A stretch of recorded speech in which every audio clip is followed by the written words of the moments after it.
Hello दोस्तों, district science centre Dharampur के ओर से आपका सभी का स्वागत। आज हम ऐसा एक विषय लेकर आए हैं, इसका इस्तेमाल हम भोजन पकाने के लिए करते हैं और ठंडी के मौसम के अंदर हम इसका उपयोग सर्दी भगाने के लिए करते हैं। क्या आपने इसको गेस किया? जी हाँ दोस्तों, आजकल हम माचिस या लाइटर का इस्तेमाल करते हैं। इसके सहायता से हम जो आग लगाते हैं, लेकिन हमारे लिए आजकल तो ये आसान है, लेकिन हम हमारे पूर्वजों को देखेंगे तो पूर्वजों के लिए ये चीज़ इतनी आसान नहीं थी। उनको अगर कोई आग जलाना है तो आग कर लगाकर उसी तरह से उन्हें 24 घंटे रखना पड़ता था, या तो घर्षण से उस आग को निर्माण करके फिर से उसकी शुरुआत करनी पड़ती थी।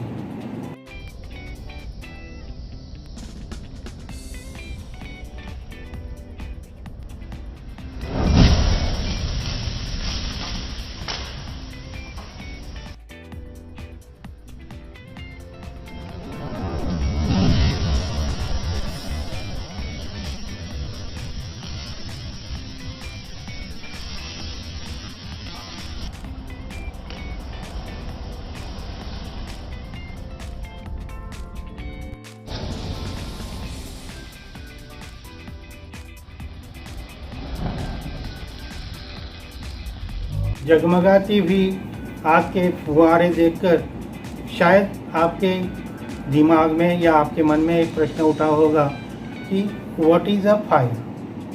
फायर क्या होती है? कंबस्टिबल मटेरियल, इग्निशन, टेम्परेचर और oxygen, this all together combines and makes a fire. Fire के लिए हमें तो एक कम्बस्टिबल मटेरियल की ज़रूरत होती है। उसके बाद ऑक्सीजन, जो हवा के अंदर जो ऑक्सीजन होती है उसका हम इस्तेमाल फायर के लिए करते हैं। और उसके बाद एक्टिवेशन एनर्जी, जो कि हम फायर करने के लिए जो आग देते हैं उससे हमको एक्टिवेशन एनर्जी मिलती है। इसी तरह से हम फायर का निर्माण कर सकते हैं। जब फायर का निर्माण होता है तो उसमें से हमको प्रकाश और ऊष्मा मिलती है। Flame is a visible portion of fire which consisting carbon dioxide, light and heat. हम यहाँ पर देख रहे हैं। दूसरा एक मटेरियल मैंने यहाँ पर लिया हूँ जो हाईली फ्लेमेबल है, और यहाँ पर हम इसको देखेंगे कि अगर ये हम जलाने की कोशिश करेंगे तो मिलने वाली फ्लेम का स्वरूप क्या है। ठीक है, दो किस्म की फ्लेम हमने यहाँ पर देखी। एक तो कार्बन जो वैक्स में से रिलीज होकर वो जल रहा था, छोटी पैमाने पर हमें एक आग का स्वरूप दिखा। और दूसरी जो थी इनफ्लेमेबल मटेरियल, जो गैसीय स्टेट में था, और जब हम इसको जलाने की कोशिश की तो आपने एक फायर बॉल जो बड़ी पैमाने पर यहाँ पर आग देखी। मैं यहाँ पर और एक यहाँ पर मटेरियल, या तो मटेरियल जो जलने वाला मटेरियल, उसका इस्तेमाल कर रहा हूँ जिसको हम आमतौर पे घर में करते हैं, corn flour. It is also a cellulose material, combustible material. क्या आप सोचते हैं कि ये जो कॉर्न फ्लोर है, अगर हम अलग अलग तरीके से जलाएंगे तो क्या हमें, जैसा आपने देखा कि जो कैंडल की जो फ्लेम थी वो कंट्रोल में थी, और इनफ्लेमेबल मटेरियल जो इस्तेमाल किया अनकंट्रोल्ड थी, या तो आपने फायरबॉल देखा, या ये दोनों जो जो जो जो फ्लेम है उसका आनंद हम इस कॉर्नफ्लोर से ले सकते हैं। फ्लोर जो हम यहाँ पर जलाने की कोशिश कर रहे हैं, ये मैं फनल के अंदर ले रहा हूँ। मेरा यहाँ पर जो प्रयास होगा वो इसके ऊपर फूंक मारना है मुझे, ताकि फूंक मारने से फूंक की जो हवा है, हवा से ये जो कॉर्नफ्लोर के जो पार्टिकल है वो स्प्रेड होगी, और इसी वजह से मैं इस पाउडर को इस फनल के अंदर लिया हूँ और ब्लो कर रहा हूँ, ताकि ये जो पाउडर है वो पार्टिकल के स्वरूप में फैल जाए।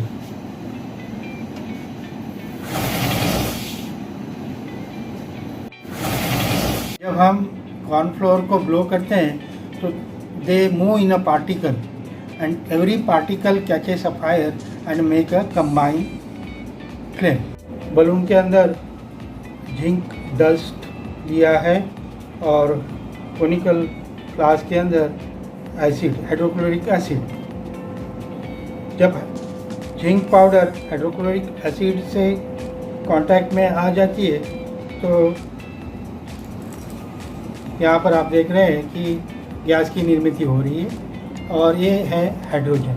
यहाँ पर हमने हाइड्रोजन की निर्मित की है। बलून में हाइड्रोजन लिया है और इस हाइड्रोजन को हम हवा के अंदर जलाने की कोशिश करेंगे। तो जलाने के लिए मैं यहाँ पर अग्नि दे रहा हूँ। छोटा सा ब्लास्ट हमने यहाँ पर देखा। आग मानव जाति के लिए बहुत खतरनाक है, क्योंकि ये हमारे त्वचा को जला सकती है या फोड़ सकती है। आग के साथ खेलते हुए बहुत सारी सावधानी बरतना चाहिए। जैसा कि कुछ लोग जलते हुए कोयले पर चलते हैं, they do it very quickly without wasting much time.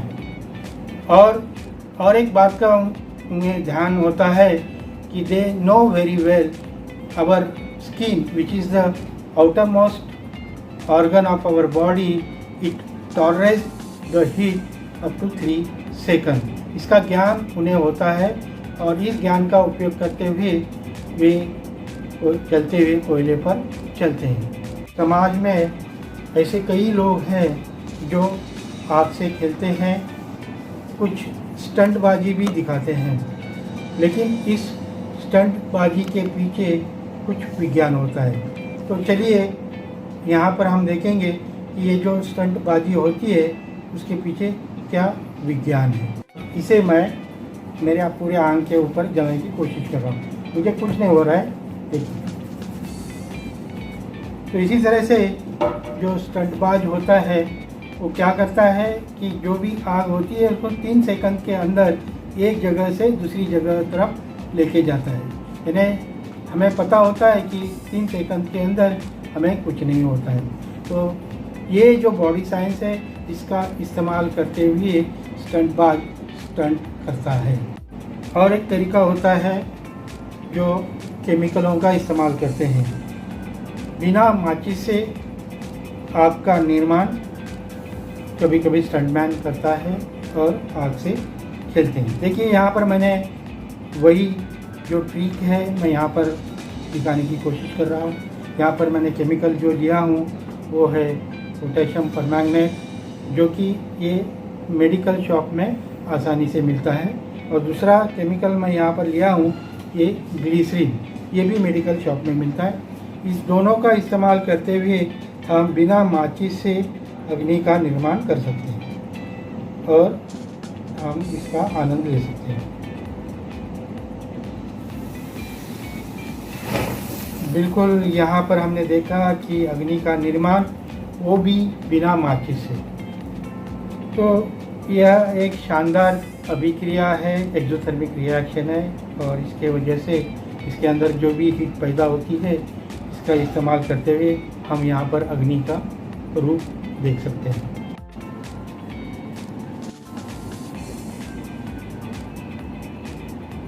अभी अभी यहाँ पर आपने एक हाथ चला के देखी कि मोमबत्ती की जो फ्लेम है वो ऊपर की तरफ उठाई और दिखाया गया कि मोमबत्ती से अलग करके, यानी जोत को अलग करके इस फ्लेम को ऊपर की तरफ उठाया जाता है। बल्कि ये एक ट्रिक है और कभी कभी ऐसे ट्रिक का इस्तेमाल करते हुए स्टंट में फायर का इस्तेमाल करते हुए हम यहाँ पर हमारा मनोरंजन कर रहे हैं। और एक एक्सपेरिमेंट यहाँ पर मैं दिखाने की कोशिश कर रहा हूँ कि वाटर बर्निंग के अंदर मैंने यहाँ पर कार्बाइड ले हूँ, कैल्शियम कार्बाइड यहाँ पर आप देख रहे हैं। और इसके अंदर मैं आइस डाल रहा हूँ शायद। और जब ये जो आइस है इसके अंदर जो पानी है, ये पानी में जब कैल्शियम कार्बाइड का रिएक्शन होती है तो एसिटिलीन गैस की निर्मित होती है। और देखिए पानी चल रहा है, पानी में आग लगी है। तो इसी तरह से हम पानी के अंदर आग देख रहे हैं, बर्निंग वाटर। बिल्कुल शानदार इफेक्ट यहाँ पर हमें दिखाई दे रहा है। पानी के अंदर आग लगी हुई दिखा रही है। लेकिन यहाँ पर क्या हो रहा है कि जो हमने कैल्शियम कार्बाइड जो लिया है, जब ये पानी के अंदर संपर्क में आता है तो इसमें से एसिटिलीन बाहर निकलती है और ये पानी के ऊपर आग। इसके लिए मैंने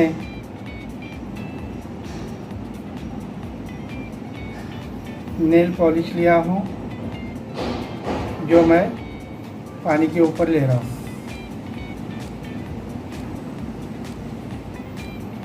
देखिए मैं यहाँ पर क्या लिया हूँ, नेल पॉलिश लिया हूँ और ये पानी के ऊपर तैर रही है। अब मैं पानी के ऊपर आग लगा रहा हूँ।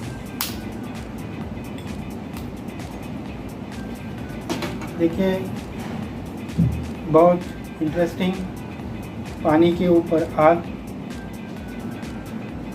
क्या ये मुमकिन है? आपने देख लिया, यहाँ पर ये मुमकिन है। मुमकिन क्यों है? क्योंकि नेल पॉलिश जो लिया है वो पानी के ऊपर तैर रही है और ये नाइट्रोसेल्यूलोज है, इनफ्लेमेबल मटेरियल है। और इनफ्लेमेबल मटेरियल होने के कारण ये आग पकड़ लेती है और पानी से हल्का होने के कारण ये पानी के ऊपर तैर रही है। बिल्कुल आप पानी के ऊपर आग लगा सकते हैं। फायर के ऊपर बहुत सारी एक्टिविटी देखने का मौका हमें यहाँ पर मिला, लेकिन फायर से खेलना इतना आसान है नहीं। अगर यहाँ पर दिखाई हुई जो भी एक्टिविटी है अगर आप करना चाहते हो तो you have to do under adult supervision. और उसके साथ ही साथ आप इसके बारे में जो भी केमिस्ट्री है उसको जानना चाहिए। और इसी तरह से जो भी यहाँ पे प्रयोग किए हैं आप अडल्ट सुपरविज़न के नीचे कर सकते हैं, क्योंकि फायर असुरक्षित है और हमें ये एक्सपेरिमेंट करते हुए सुरक्षा बरतना बहुत ज़रूरी है। अंत में एक प्रश्न, यहाँ पर हम टी बैग जलाने की कोशिश करेंगे और हमें यहाँ पर गौर से देखना है टी बैग जो यहाँ पर जलाने के बाद क्या होती है, धीरे धीरे ऊपर की तरफ चली जाती है। तो ये ऊपर की तरफ क्यों जाती है इसका विवरण हमें बताना है। ध्यान से देखिए और इसका विवरण हमें बताइए। और सही विवरण देने वालों के लिए जिला विज्ञान केंद्र के तरफ से कॉम्प्लीमेंट्री विजिट का आयोजन किया है। तो इसे देखिए, गौर से देखिए और इसका जवाब खोजिए।